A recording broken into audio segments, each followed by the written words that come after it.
compagnie Harpagon, qui est une compagnie de Montréal, enfin de Laval plus précisément, d'une création, d'une pièce sur laquelle on travaille depuis 4 ou 5 ans, je dirais, qui s'appelle La Chaise. Et donc, c'est une création de Claude Paiement et Frédéric Desager. C'est un spectacle solo qui met en vedette Frédéric Desager, qui a joué dans Le Visiteur ici pour nous, et que je vais avoir le bonheur de mettre en scène avec au décor Geneviève Lizotte qui fait le décor de cet été, André Rioux aux lumières et au costume Geneviève Lizotte aussi. Et c'est un solo qu'on va créer à Laval et qu'on va jouer ensuite un mois au moins à la salle Jean-Claude Germain du théâtre d'aujourd'hui. Et ensuite, le spectacle en novembre va aboutir au théâtre du Bic. La chaise, le point de départ de ça, c'est une anecdote que Frédéric Desager m'a contée dans un café à Montréal alors qu'on s'était réunis pour autre chose. Et j'ai trouvé ça tellement passionnant que je me dis, ça, il y a une pièce à faire avec ça. Et donc, à partir d'improvisation, et avec Claude Paiement, qui est un auteur, ils ont construit petit à petit les couches du spectacle. Et moi, j'assistais, j'y allais de temps en temps pour amener des critiques, pour travailler avec eux comme, je dirais, dramaturge d'une certaine façon. C'est un solo, et qu'est-ce que ça raconte, La Chaise? Ça raconte une histoire mi-vraie, mi-fictive. En fait, le personnage a existé, mais il a été transformé autour de la chaise électrique. Ouais, la chaise électrique. Et donc, mais c'est pas un spectacle contre la peine de mort, parce que ce serait un peu ridicule de faire ça, étant donné qu'en Occident, il reste quelques États américains, je pense, où la peine de mort est encore. Mais, en fait, la chaise, ça raconte l'histoire qui, elle, est vraie au point de départ, c'est-à-dire de quelqu'un qui a raffiné la chaise électrique. Parce que, vous savez que, comme la guillotine, qui est une invention moderne à l'époque, c'est-à-dire qu'elle ça se voulait supérieure à la pendaison, parce qu'on disait c'est bien moins pire pour les condamnés. Alors on pensait aux condamnés, on disait la guillotine, Guillotin disait le condamné n'entendra qu'un souffle frais. Et la chaise électrique, c'est exactement la même chose. Et ça a été mis au point pour dire que ça va être moins pire que la guillotine et que la pendaison, pour abréger les souffrances, alors qu'au début, ça a été des massacres. Peu de gens savent que l'inventeur de l'ampoule électrique, Thomas Edison, est l'inventeur de tellement de choses, gramophone et tout ça, Thomas Edison, est un peu à l'origine de la chaise électrique. Parce que lui, avec son ampoule électrique, il a tenté d'avoir le contrat d'électricité aux États-Unis, qui est un sacré contrat à l'époque électrifié des États-Unis d'Amérique. Et son concurrent était Westinghouse.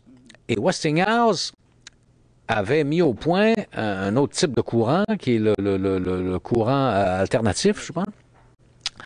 Et pour démontrer que ce courant était dangereux, Thomas Edison a fait le tour des États-Unis d'Amérique et avec le courant alternatif de Westinghouse, et il électrifiait des chats, des chiens, un éléphant. J'ai même trouvé sur YouTube un éléphant, ça a été tourné, pour montrer à quel point c'était dévastateur.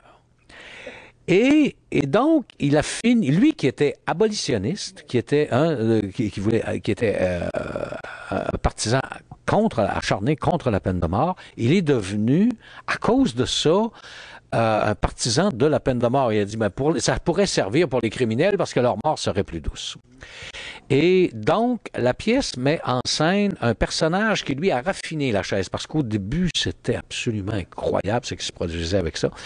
Et donc, ce personnage qui est le laveur de plancher et des toilettes de l'établissement, il pense à raffiner la chose et il devient un personnage important.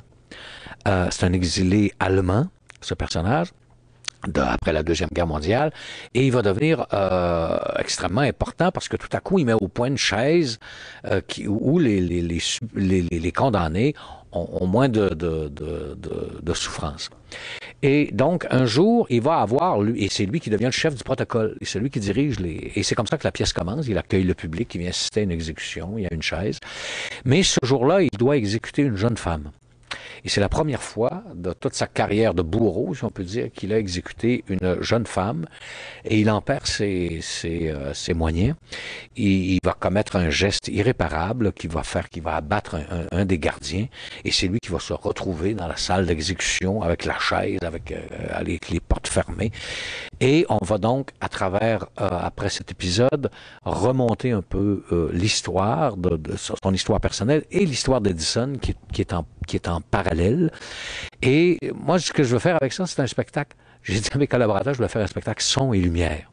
D'une certaine manière, parce que c'est pas un spectacle tellement sur la chaise électrique pour moi que sur la corruption morale.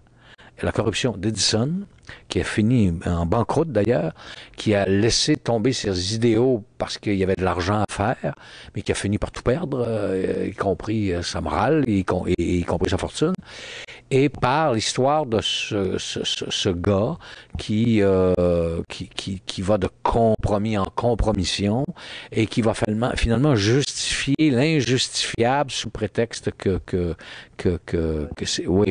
ça adoucit la vie.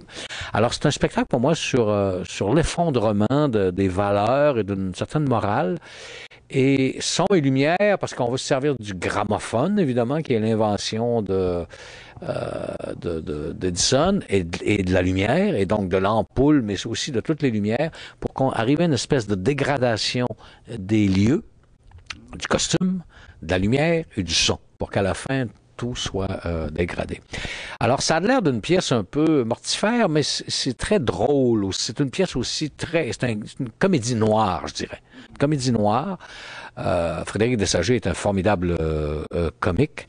Et évidemment, son personnage, de façon involontaire, parce qu'on a fait quand même quelques lectures publiques à Montréal et à Laval, déclenche l'hilarité parce qu'il y a quelque chose d'absurde dans évidemment ce personnage qui accueille des spectateurs, qui leur fait des exemples, qui leur explique tout le protocole, qui fait avec une poupée une exécution qui tourne mal évidemment. Et donc il y a tout cet aspect-là. Le propos est grave, mais le traitement va ressembler, en tout cas je l'espère, à une forme de comédie noire.